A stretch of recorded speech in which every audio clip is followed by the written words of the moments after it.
In this video, I want to teach you synth production tricks the pros use. And why do I say the pros use it? Because I worked in a professional studio with a professional producer. The concept involves layering and movement, making something seem bigger than it actually is. And I want to focus on this little instrumentation here of a song I'm working on, this specific electric melody. So just have a listen to this guitar melody. And I'm going to add everything in here. Summer night. Summer night.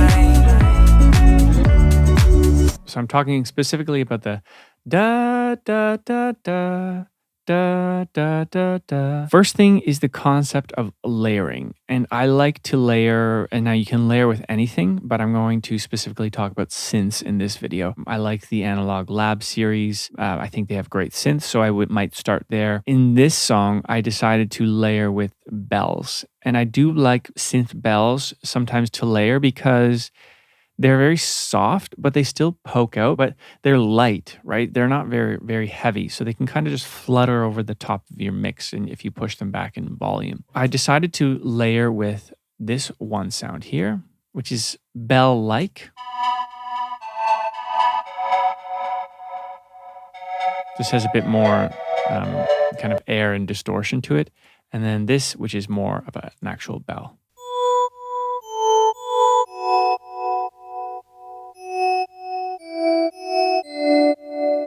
So think of layering as adding new instruments that are playing sometimes the same melody, that are adding something interesting to the original melody.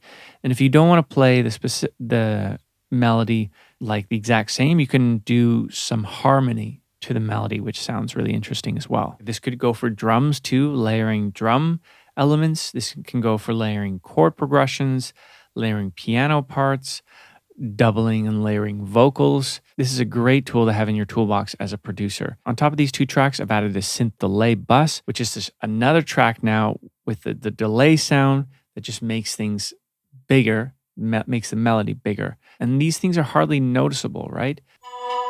When added into the mix, they add a lot. The second topic in this video that I want to touch on is movement. If you noticed right there when I played the synths, there's a lot of movement happening.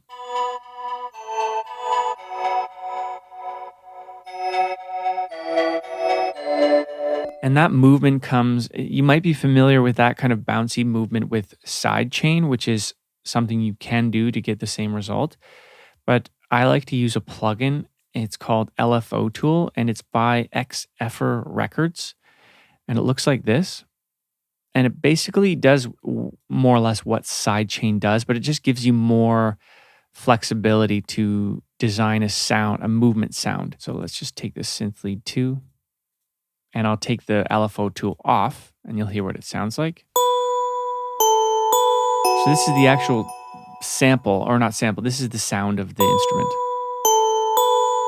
But with the LFO tool on, it takes away that initial transient. I can design any sound I want. So if I want to take away that transient, which I did, I can bring it back and have it have a faster attack like this. But if you want to take away some attack of an instrument, you can take it away like this. Now it sounds a bit softer.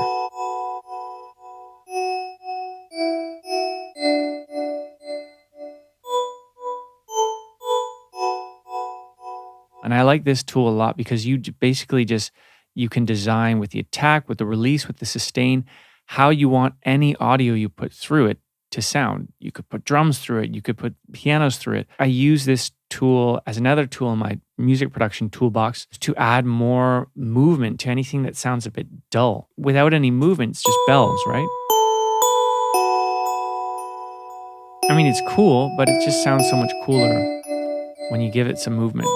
And if you don't want to go out and buy this plugin, that's fine. I believe there is one in Logic, Step Effects, I think. This essentially does something very similar, and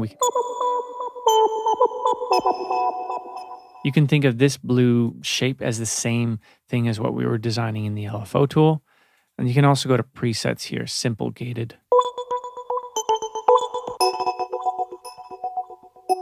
Try them out in your next productions or the songs you're working on right now. Let me know what you think in a comment, and I hope to see you in the next video.